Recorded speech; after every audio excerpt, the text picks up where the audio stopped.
అరే మా మతం గురించి మేము చెప్పుకుంటే మీకు వచ్చిన నొప్పి ఏంటంటే మాకు అర్థం కావట్లా. మిమ్మల్ని కించపరచట్లా, వేరొక మతాన్ని ఉద్దేశించి అగౌరవంగా మాట్లాడట్లా. పోనీ జగన్మోహన్ రెడ్డి మతాన్ని తీసుకొచ్చి మాట్లాడుతున్నా మీరు ఎలాంటి మాటలు మాట్లాడాలా, మీరు అంత బాధపడాలా? అవేం అనట్లేదు కదండి. మా బాధ ఏదో మేము చెప్పుకుంటున్నాం, మా ఏడుపు ఏదో మేము ఏడుతున్నాం. అవునా?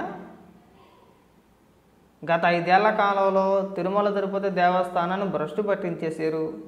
అదొక పవన్ కళ్యాణ్ గారు, లేదంటే చంద్రబాబు నాయుడు గారు, లోకేష్ గారు అన్న మాటలు కాదు. మీ హయాంలో తిరుమల తిరుపతి దేవస్థానం వెళ్ళిన ప్రతి ఒక్క భక్తుడు చెప్పే మాటలే. అన్నప్రసాదాలలో క్వాలిటీ లేదు, లడ్డూలో క్వాలిటీ లేదు, క్వాలిటీ తగ్గింది అన్నమాట వాస్తవం. అనేక మంది భక్తులే చెప్పారు. అరే వాళ్ళు చెప్పిన మాటలే కదా, ఇవాళ కొత్తగా వినబడుతున్న మాటలేం కాదు కదా. ఎందుకు సార్ గుమ్మడికాయలు దొంగలంటే భుజాలు తడుముకున్నట్టు పైగా మీరు పాఠాలు చెప్తారా?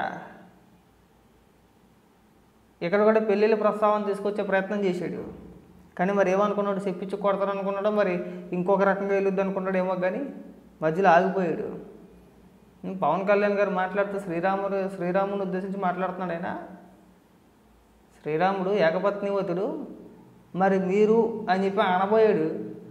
మళ్ళీ ఎందుకు ఆగిపోయాడు అనాల్సింది ఆ పదం. ఉన్న పరువు కాస్త పోదును. జగన్మోహన్ రెడ్డిని చెప్పమని ధైర్యంగా వచ్చి బయటికి వాళ్ళు పవన్ కళ్యాణ్ గారు క్లియర్గా చెప్పారు, నాది సనాతన ధర్మం అని చెప్పేసి అని, నేను హిందువుని, నాది సనాతన ధర్మం అని చెప్పేసి అని ఓపెన్గా పబ్లిక్గా చెప్పాడు. జగన్మోహన్ రెడ్డి నెల బయటకు వచ్చి తన మతం ఏంటో ఓపెన్గా ఒక్క స్టేట్మెంట్ ఇమ్మనండి, అలా చెప్పమానండి. చెప్పలేడు. పోనీ తిరుపతి వచ్చి డిక్లరేషన్లో సంతకం పెట్టి దర్శనానికి వెళ్ళమనండి, అలాగే చేయలేడు.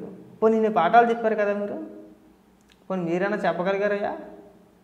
మేము హిందువులమేనయ్యా, ఏదో నీకే తెలిసినట్టు నువ్వు ఎందుకు మాట్లాడుతున్నావు మాకు తెలియదా, మేము కూడా హిందువులు అని చెప్పేసి అని ఆ ఒక్క మాట మీరు ఎందుకు అనలేకపోతున్నారండి? ఎందుకు అనలేకపోతున్నారు మీరు? మాట్లాడితే మాకు కూడా సనాతన ధర్మం తెలుసు, మా నరనరాన కూడా ఉంది అని మాట్లాడుతున్నారు. కానీ మేము కూడా హిందువులమే, మాకు తెలియదా, నువ్వు చెప్పాలనే మాట ఎందుకు మాట్లాడట్లేదు మీరు? అంటే వస్తున్న ఆరోపణలు నిజమనే కదా. టీటీడీ చైర్మన్గా అన్య మతస్థులను తీసుకొచ్చి కూర్చోబెట్టాడు అన్నమాట వాస్తవమే కదా. అవునా కాదా?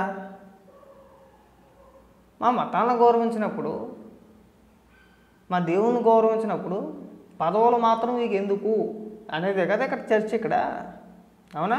భ్రష్టు పట్టించేశారు కదా. పైగా మీరు వచ్చి పాఠాలు చెప్తారా? పైగా ఎక్కడ కూడా వ్యక్తిగతంగా విమర్శించే ప్రయత్నమా? లిటరల్లీ జగన్మోహన్ రెడ్డిని పీకల దాకా గొయ్యి తీసి పాతేసాడు ఇవాళ. ఇవాళ పవన్ కళ్యాణ్ గారి స్పీచ్ వింటే ఎవరికైనా అర్థమయ్యేది అదే, జగన్మోహన్ రెడ్డి అనే వ్యక్తిని రాజకీయంగా పీకల దాకా గొయ్యి తీసి పాతేసాడు. మీరు ఇంక కోలుకోలేకే ఈ సోషల్ మీడియాలో ఏడుపులు, లేదంటే మీరు ప్రెస్ మీట్ పెట్టి ఏడ్చినా ఆ దెబ్బకే. ఎక్కడా కూడా వేరొక మతాన్ని ఉద్దేశించి ఒక్కటంటే ఒక్క మాట మాట్లాడలేదండి. ఒకరిని కించపరచలా, మిమ్మల్ని కానీ లేదంటే జగన్మోహన్ రెడ్డి కానీ వ్యక్తిగతంగా ఒక్క మాట అలా. అప్పుడే అందరూ ఏకమైపోయారు. అప్పుడే సోషల్ మీడియాలో స్టార్ట్ చేశారు, పవన్ కళ్యాణ్ గారు మతోన్మాది కంటే ఎక్కువగా మాట్లాడుతున్నాడు ఆయన చెప్పేసి అని. ఆయన మతాల మధ్య తెచ్చిపెట్టే విధంగా ఎప్పుడూ మాట్లాడాల. జగన్మోహన్ రెడ్డి అన్నాడు గతంలో, జగన్మోహన్ రెడ్డి ఏమన్నాడు, డిక్లరేషన్ చేయను అంటే నా మతం మానవత్వం అన్నాడు. నిజంగా నమ్మకం ఉంటే మానవత్వము ఇంకొక వత్వం అని చెప్పేసి పెద్ద పెద్ద మాటలు మాట్లాడు, మంగళవారం మాటలు మాట్లాడు, చేతనైతే వెళ్ళి డిక్లరేషన్ మీద సంతకం పెట్టి వస్తాడు. నేను పవన్ కళ్యాణ్ గారు చేయలేదా? ఆయన కూతురు చేత సంతకం పెట్టించి గార్డెన్కి ఈయన కూడా సంతకం పెట్టాడు కదా. ఆ మాత్రం నమ్మకం జగన్మోహన్ రెడ్డి ఎందుకు లేదు అని అడుగుతున్నాం మేము. అరే ఓపెన్గా చెప్పమని ఇందులో దాపరకమే ఉంది, తప్పేం కాదు కదా, తప్పని అనట్లేదు కదా. ఆయన ఇతర మతాల గురించి ఆయన మాట్లాడలా, ఆయన నమ్మే సనాతన ధర్మం గురించి ఆయన మాట్లాడుకున్నాడు. అది కూడా మేము మాట్లాడకూడదు, ఆ హక్కు కూడా మాకు లేదా?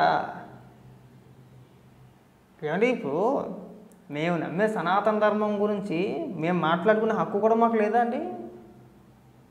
దాన్ని కూడా మీరు ఖండిస్తారా?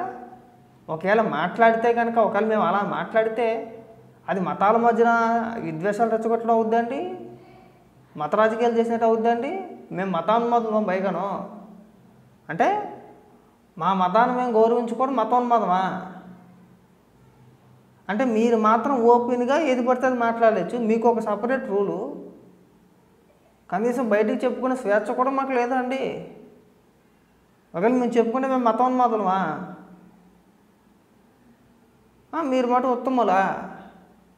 సార్ దీన్ని అంటారు మీరు మతాల మధ్య తెచ్చిపెట్టే ప్రయత్నం అంటే మీరు చేసిన వ్యాఖ్యలు అంటారు. మేము ఒక మతాన్ని కించపరిచి వేరొక మతాన్ని కించపరిచి మా మతాన్ని మేము పోగొట్టుకుంటే సరేలే విద్వేషాలు రెచ్చగొడుతున్నారు, వాళ్ళు మతాల మధ్యన తెచ్చిపెట్టే ప్రయత్నం చేస్తున్నారని చెప్పి అనుకోవచ్చు.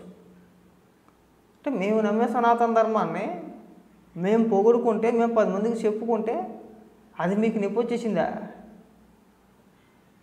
దీన్ని మతోన్మాదం అంటారా? అంటే మాకు ఆ స్వేచ్ఛ లేదా? మేము చెప్పుకోకూడదా?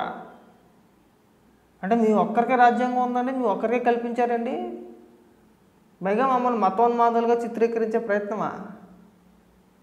నేను ఎక్కడ వెళ్ళాను ఇంత దారుణం? నేను ఎక్కడ వెళ్ళా?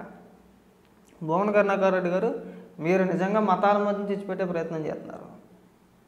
పవన్ కళ్యాణ్ గారు ఎక్కడ ఇతర మతాలను ఉద్దేశించి ఎక్కడా మాట్లాడలేదు ఆయన. ఇప్పుడు మా గొప్పతనం గురించి మేము చెప్పుకుంటామండి, మా గురించి మేము మాట్లాడుకుంటామండి, దాన్ని తప్పంటే ఎలాగండి? భువన కరుణాకర్ రెడ్డి అనే వ్యక్తి పలానా వాడు పలానా ఓడు పలానా ఓడు అని చెప్పేసి మీ గురించి తప్పుగా మాట్లాడితే మీరు బాధపడాలి. మీ గురించి తప్పుగా మాట్లాడినప్పుడు మా గురించి మేము ఎన్ని మాట్లాడుకుంటే మీకెందుకు అని అడుగుతున్నాం. మీరు హిందువులా? మీరు అన్యమతస్తులు కదా? మీరు టీటీడీ చైర్మన్గా నువ్వెలా కూర్చున్నామయ్యా? మన సుబ్బారెడ్డి ఎలా ఉన్నాడు? సుబ్బారెడ్డిని ఎందుకు నియమించారు? నిన్ను ఎందుకు నియమించారు? మీకే సంబంధం? మరి వాటికి సమాధానాలు చెప్పరు. పవన్ కళ్యాణ్ గారు మాట్లాడితే మతాల మంది తెచ్చిపెట్టారా? మతాల మంది తెచ్చిపెట్టే ప్రయత్నం చేస్తున్నారా? సరే ఎక్కడుంది అది? ఇప్పుడు మేమేం తప్పుగా ఏం అడగట్లేదు కదా. తిరుమల తిరుపతి దేవస్థానం చైర్మన్గా, బోర్డు చైర్మన్గా అన్యమతస్తులను తీసుకురావడం, కూర్చోబెట్టడం కరెక్టా తప్ప?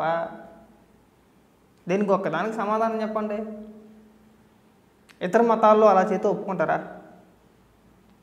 ఏదైనా సరే ఇతర మతాల్లో, అంటే నేను ఆ మతం ఈ మతం అని మాట్లాడట్లేదు, కానీ ఇతర మతాల్లో అలాగా మీకు సంబంధించిన మీరు కొలిచే దేవాలయాలను కూడా కొన్ని మేము మా భాషలోనే మాట్లాడతాం కూడా,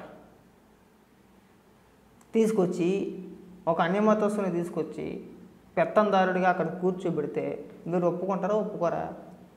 ఒప్పుకోం కదా మనం. మా దేవుని